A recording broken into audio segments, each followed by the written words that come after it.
Bonjour à tous, j'espère que vous allez bien, j'espère que vous êtes en forme, j'espère que vous êtes au top. Je voulais vous partager un cas qu'on va sûrement être amené à rencontrer de plus en plus souvent, de plus en plus fréquemment en cabinet, vous allez comprendre. Alors la patiente est adressée par son chéri qui me demande si je peux la prendre en charge, sachant qu'elle a tout fait refaire son sourire il y a 3 ans avec des facettes en Turquie.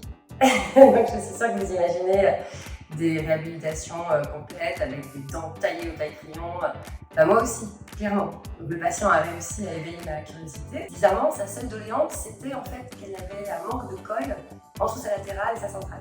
Donc au bilan, il y a de la colle qui déborde partout, mais je suis plutôt rassurée sur les formes de préparation. En fait, elles n'ont pas touché du tout les faces palatines. Alors suite à la radio, comme vous pouvez le voir, il y a des soins à reprendre en postérieur, les overlays, les vernilets ont été collés sur le tissu carieux. Mais c'est surtout la forme, la teinte, les aspects de structure sont des facettes qui sont réalisées en monobloc. Les impresses ont été collées de façon un peu anarchique. Il y a plein de choses qui ne vont pas. Donc je commence à vous parler de tout ça et je me suis dit que je ne vais pas pouvoir juste coller en fait un espèce de pâté pour farmer son diastème et qu'il va falloir revoir tout le sourire. Et ce qui est plutôt cool, c'est qu'elle est partante. J'enchaîne par conséquent sur des photos, sur des empreintes, pour qu'on puisse travailler avec mon laboratoire, mon Catherine Andrieux, Smilebright, et on va discuter, on va réfléchir sur un projet prothétique à lui proposer. Elle accepte le devis et c'est parti pour la première pose du premier mock-up.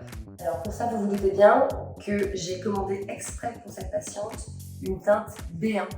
Parce que sinon, elle aurait focalisé sur une couleur qui peut paraître normale comme du A2, mais non, ce qu'elle voulait, c'était vraiment garder cette partie blanche. Et puis, on valide ça, on renvoie ça au laboratoire, et une fois que c'est vraiment validé, on va passer à la phase de préparation. Alors, on a prévu un rendez-vous de 2 heures pour retirer les facettes au laser, de façon à perturber la colle qu'il y a dessous, sans abîmer les préparations initialement faites en Turquie. On va tout enlever, on va repréparer avec des données temporelles de préparation de facettes classiques, et on va reposer le mock-up modifié, après avoir fait bien sûr l'empreinte qui va repartir au laboratoire. On va dans un premier temps stabiliser la fonction postérieure en réalisant de nouveaux overlays. Ça va être préparé avec le Bray Esthétique numéro 1.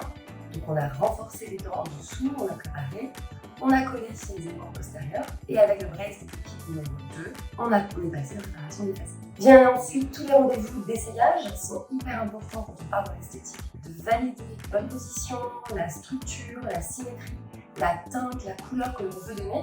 Donc le rendez-vous d'essayage pour moi est indispensable. On va mettre plusieurs essayages avant de passer à l'étape de collage. Je vous mettrai bien sûr toutes les belles photos de l'excellentissime travail de ma prothésiste. Vous trouverez toutes ces photos et tous les détails dans les liens qui sont en dessous. En plus, ils vont être, mais vous allez pouvoir les trouver. Et je vous dis à bientôt pour d'autres cas dans un espace.